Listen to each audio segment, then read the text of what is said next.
Oh. Yeah, hi guys.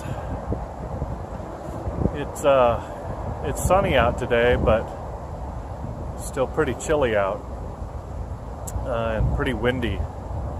I hope you guys can hear me over the wind. And pretty tough to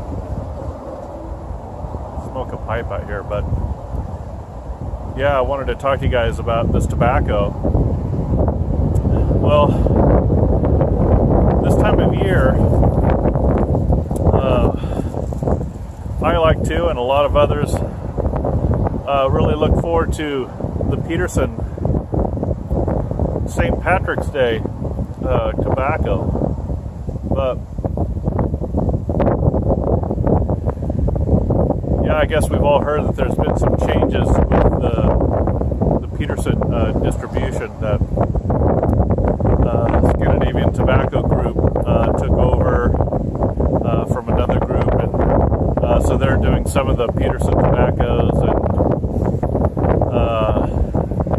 Claus and Kopp are still doing some others, and yeah, it's really a confusing lineage, I guess. It's kind of turns out to be like a family tree of Genghis Khan or something like that, you know, really hard to follow, so I don't want to get into all that. But I just want to talk about this tobacco that I was thinking, what could I smoke for an alternative for that? Yeah, what would be a good tobacco in its place? And of course, there's all kinds of alternatives. All kinds of other Peterson blends you could smoke too. That, as far as I know, are still available. Yeah, that's another topic. I'm sure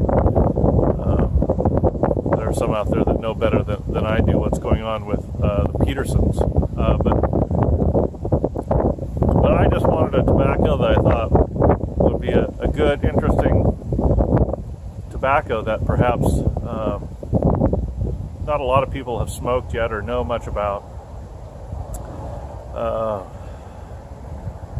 Yeah, so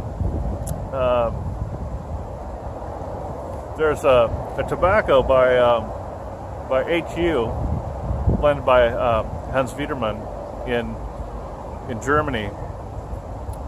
He puts out a lot of good tobaccos, and he has one called Flanagan.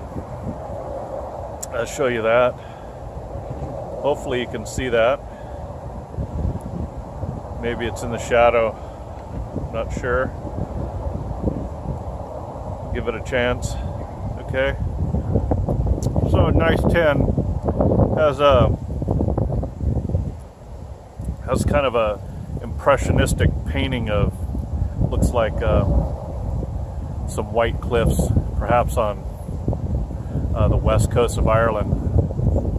But it's an interesting tobacco, I think, for me, and I thought it'd be an interesting tobacco to talk about and perhaps smoke for this time of year, because there's no St. Patrick's Day tobacco from Peterson this year. We don't know what the future is going to look like this year. So there's no St. Patrick's Day. Flanagan is an interesting tobacco. When I was young, I lived for a short time on the east coast of Ireland, in a small village just south of Dublin. And when I was there, I had a good friend, and his name was Flanagan. We did all kinds of stuff together. Sometimes in the middle of the night, yeah, we were working there, and in the middle of the night, we'd get up together and walk along the shoreline it was a rocky shoreline from the small village we were in, and then walk all the way into the south part of Dublin. And yeah, all through the night we'd walk and find a pub that was open late and have some fish and chips and a beer. Yeah, even a beer at that age. Yeah, they put the fish and chips in the bag, roll it up, roll it together, hand it to you, and you could just take it with you. And then we'd walk back. Yeah, we'd just spend hours doing things like that, walking through the countryside, seeing different things.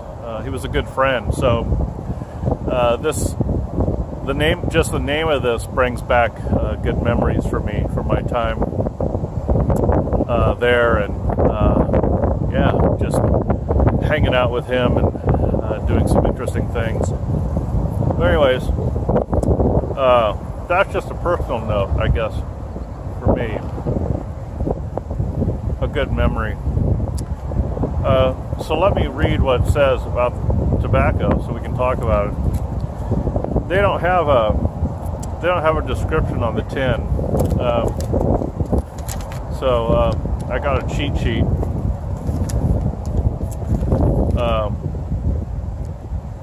So let me just read what it says about it. So they say there's Oriental grades from the best grown regions of Bulgaria, and strong dark Kentucky tobaccos characterize Flanagan Flake. Sweet Zambia Virginia, a touch of Perique, and hand-stripped Virginias from India round out this powerful and superb blend. A full-bodied but elegant flake for friends of spicy and natural tobaccos. Yeah, so there's Kentucky, there's Oriental Turkish, there's Perique in Virginia. And I think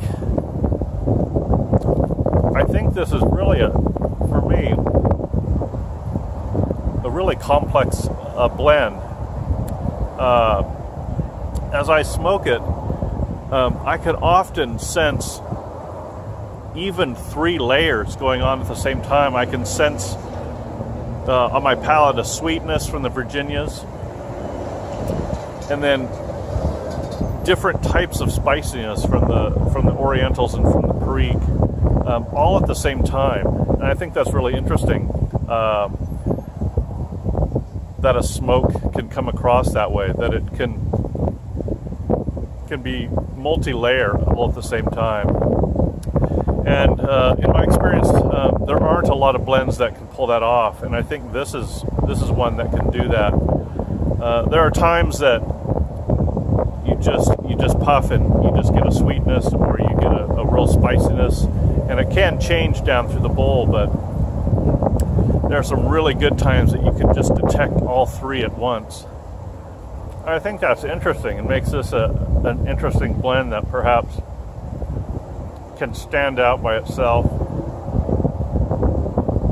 Can be a blend that's memorable, perhaps more than other blends. So that's the Flanagan Flake. So if you guys really like the spicy Oriental tobaccos, I think this is a good one, because I think it lends a lot of flavor, a lot of spiciness, a lot of depth. For me, the Kentuckys are there more in the background to give more body to it. I think this is a spicy tobacco where the Turkish Orientals and the Periques kind of stand forward and play the main character in the blend. Yeah, but you do get the body and richness of the Kentuckys and the sweetness of the Virginias too, and that kind of rounds out the whole blend. But I think it's for those of you that like the spicy blends. I think this is this is it. It can tingle in your mouth, on your palate, but it's a really good flavor. Not tingle in the sense that it's really going to bite you. I don't think it's going to bite you, especially if you smoke it with a filter. It's not going to, but I don't think it's overly aggressive. But I think you're going to really get some Oriental and Perique spiciness and flavor. So if you really enjoy that, try Flanagan. Pick up a tin of this HU Flanagan Flake. I think you'll really enjoy it if that's the kind of tobacco you're into. Yeah, let me show you the tobacco here. Yeah, it's a nice flake.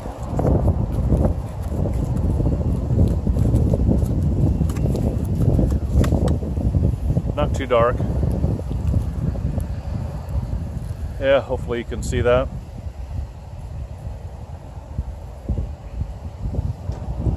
Yeah, medium brown. Really wide flake. Yeah, not too thick. Rubs out nicely.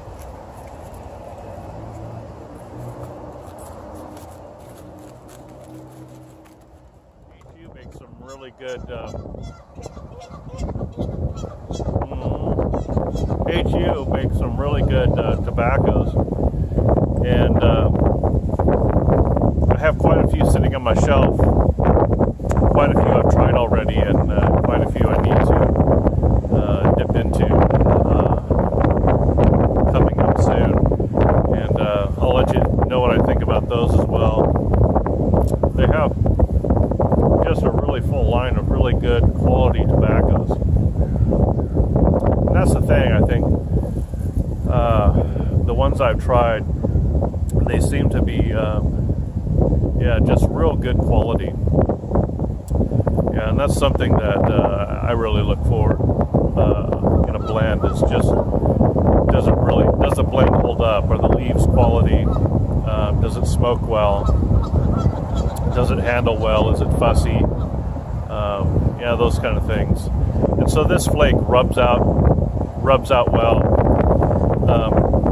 Just like any flake, it comes a little moist, and so depending on how you like to smoke things, you may want to rub it out a little bit and just let it sit, or don't rub it out, just let it sit, or just go for it and just deal with a little bit of the moisture and some relights. But I think either way, you'll be all right. So that's it, guys. Just wanted to give you that perhaps alternative for St. Patrick's Day. It's coming up in a few days, and yeah, just been thinking about how to fill that hole, and another good tobacco to go after. Since this time of year, we're usually talking about the